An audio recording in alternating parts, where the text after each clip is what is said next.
and I'll survive. I will survive. I will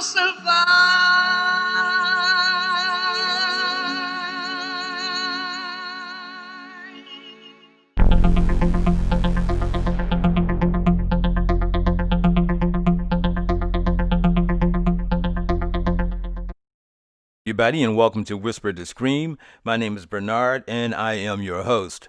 Now, we broadcast over YouTube and Facebook. Search out Coon Tunes Productions, then click on Whisper to Scream for the current broadcast or peruse our archives. Now, we've noticed that subjects we began highlighting 3 years ago are manifesting themselves today. We said the absence of net neutrality and the transfer of the internet from the Federal Communications Commission to the Federal Trade Commission meant free internet was done. An example, states are now collecting taxes on sales made online. Before, only brick and mortar businesses had to charge taxes. Also, look at the barrage of new cost bearing streaming services. I'm just saying.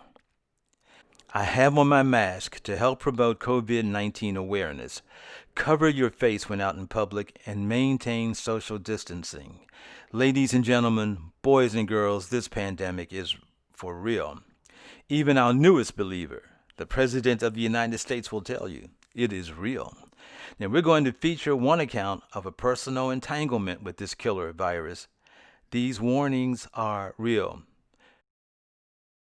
Okay, we introduce you to Jackie Daughtry Miller.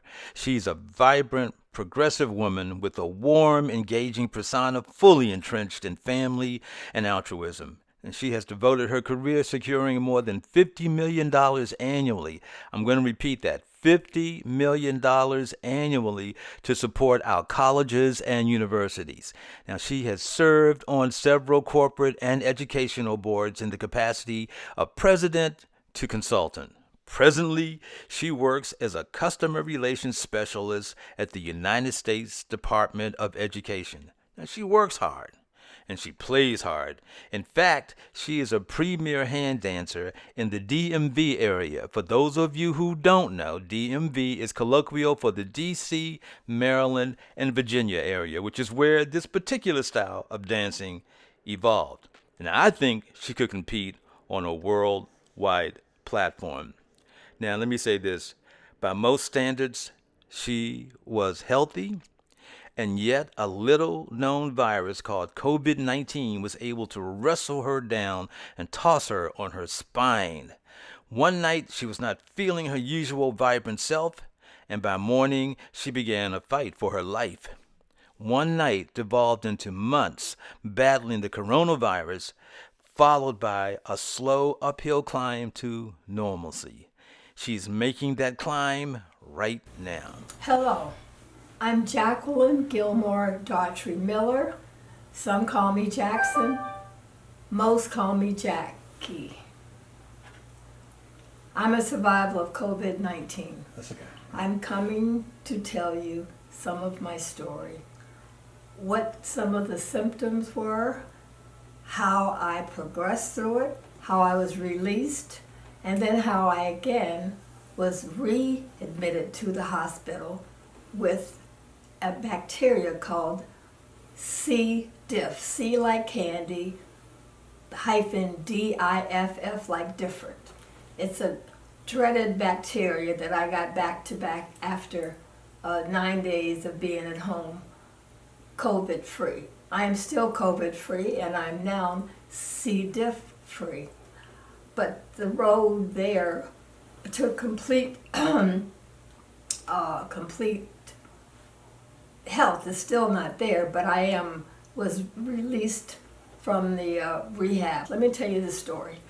I started out because I wasn't feeling good. I thought I had the flu, and so I went to Patient First, which is one of those emergency care centers. It's in Silver Spring, 10 minutes or less, 5 minutes from my house. When I got there, they said I had double pneumonia, and then later they came back with another diagnosis and it said I needed to go to the hospital right away. Of course, I told them I had way too many things. They could keep me for a night if they wished, because, I know they had to run more tests, but, I give them a date. That was about it. Well, anyway, I was in the ambulance going to Holy Cross Hospital. I was talking to my friend Violet, and Violet said, they said that you may have COVID. And she said, you just swept it under the rug like they never said anything. And that's because I knew that I did not have COVID-19. So we were on the way, we get to the hospital, and I couldn't, all I remembered is going through like 20 doors and an elevator to get to, I guess, which was the emergency room. Well, for 2.5 weeks, I had no recollection of anything. I had plenty of dreams. I was in the hospital for 7 weeks, 7 long weeks. And once I finally said I needed to have a little bit more. I need to have a little more therapy because I knew that I was starting to feel better. So I went to rehab. And when I got ready to finally be discharged, the press was there. Friends from many of my clubs, including high school clubs, were all there to welcome me. And I also knew that there would be another welcoming party when I got home, although I wasn't supposed to know about that one. And so they all were at my house, and they were all welcomed me back. So when 9 days later I got sick again, I was embarrassed to tell people I was sick again. Not that I had anything to do with it, but I didn't, because I then had the C. diff. And so I was back in the hospital for 3 more weeks at Holy Cross Hospital, and then back into rehab for almost 4 weeks. Now, Jackie, can you tell us your experience about being on the ventilator? During the time I was on the ventilator for the almost 3 weeks, I lost complete use of all my vital organs. They were just kaput. And so when you're there, they've got this tube that goes down your throat all the way down. It's keeping you alive. It's feeding you because you're not eating. You're not even moving. You're just laying there until you either don't go, either you die or you're saved. And during that time, it was a complete blank to me, other than some of the things I was dreaming. One is that I was given lectures at the hospital, and the other was I had gone to a concert, and I was dancing the whole time. So those were my thoughts during that week. I didn't remember anything else. So I am, in fact, God chosen. And I know that I'm here to do obviously to do something else. God has more in store for me. But I'm also here to love more, to give more, and to be more understanding. Now, I can only imagine the therapy you had to undergo. And so, what are your thoughts about the care given to you? I got lots of therapy, and the therapists are now some of my heroes and sheroes, because I couldn't walk. And also when I was in the hospital the first time with the COVID, when I thought I'd gone to the club, it would have been impossible for me to go to the club because, in fact, I couldn't walk. I had to learn to walk again. Right now I'm using a walker, and hopefully another 6 months or I won't have the walker. And I use a wheelchair. But I'm very blessed to be able to be home. In fact, today I was discharged from the nursing home. And I must say that the people who are working at this COVID are 90%, at least my experience, is committed, helpful, good attitudes, because it's very hard. And I could not, just as others could not, have visitors. So you're in the hospital. So now I'm talking about, I've been in the hospital for 4.5, 5 months and no visitors. So the staff become your friends and your soulmates. And so they have to be committed and really, really good. Now once during this time, I had a bad experience with the doctor, and he was very negative. He said that I was faking it, and he also said that he wanted to take me off of the drug they were giving me because I would get addicted. And I told him that is not, that's not going to happen, that shouldn't happen, because it's not a trait in my family. We got a lot of other stuff though, but not that particular one. And he said, oh, that's what they all say. The next doctor that attended to me was a young sweetheart. She said, I know what'll make you feel better, because I was feeling pretty bad about then. She also asked the surgeon to go in to make sure that all the bacteria had been removed, and it had not. It was full of C. diff. So that's why I was having the unusual pain.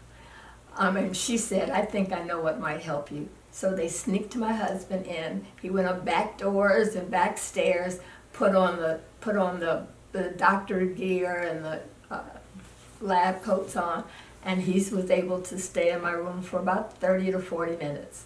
And that was like, I think it lifted me and helped me get through the next few weeks. I know it did. So, Jackie, what's the next chapter in your life? And what I'm going to do next is, I work for the U.S. Department of Education, and they have been so supportive and working with me. I will be going back to work at my home office, as most employees or non-essential employees are working from home.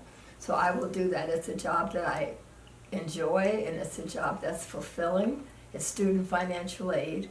And so I don't have any qualms about going back to work, and actually I'm looking forward to it. Now, Jackie, because you've had firsthand dealings with COVID-19, is wearing a mask really important? In terms of mask, please, please, please wear your mask. It's so important. I've actually called out a couple of women who were in the rehab that didn't have them on. And I'm sure that I will do it as nicely as I can if I'm out and I find that someone doesn't have a mask on, because I know how imperative it is. And it's not about just me, it's about other people, it's about your grandchildren, it's about your children. Because if you don't have a mask and you're a carrier, you don't know you're a carrier, then you could do that and you could infect someone and not know it. So masks are so, so important. Also, I know God's not done with me, otherwise I would not be here, since only 12% of the people who go on the ventilators do not walk back out of the hospital. So I'm so thankful for that. I'm thankful to God for bringing me, for my friends. I've got friends from grammar school, and some people I did not know. Praying, many people I do not know praying for me all over the country. I'm so, so blessed to have friends.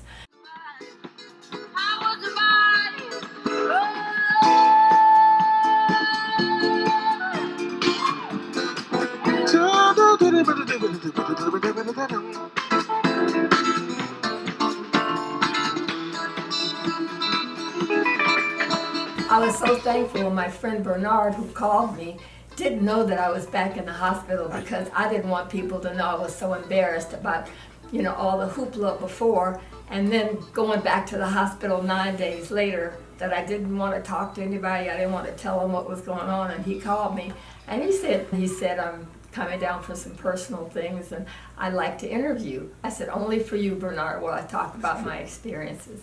So I'm here to thank you, Bernard, and thank you, God, and my friends. And I know one thing, if I know nothing else, I know prayer works. As always, be blessed and stay woke.